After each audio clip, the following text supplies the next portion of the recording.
খুলনা জেলার পাইকগাছা থানায় বর্তমানে আওয়ামী লীগের ক্ষমতা দেখিয়ে জোরপূর্বক জমি দখল।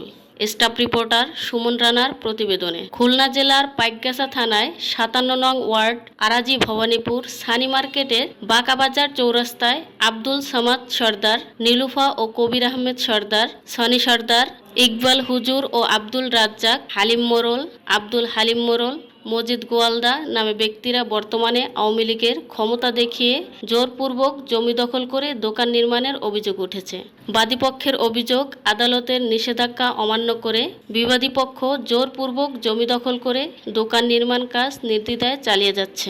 মার্কেটের ৮টি শাটার ইয়াসুনের মাওলানা মেজর ছেলে ইসরাইল হোসেন বিশ্বাস সে তালা মেরে দেয়। তখন আমি পুলিশকে অবগত করাই, পুলিশ থেকে আমার তখনই তালাটা খুলে দেয়।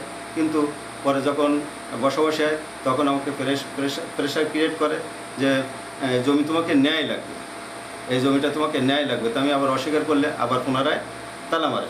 এই তালা মারার আগে আমি সাবজাস্ট করে একটা বাটোয়ারা মামলা করি, এই যে বিআরএস ম্যাপ অনুযায়ী জমিটা কম আছে এটি সংশোধনের জন্য।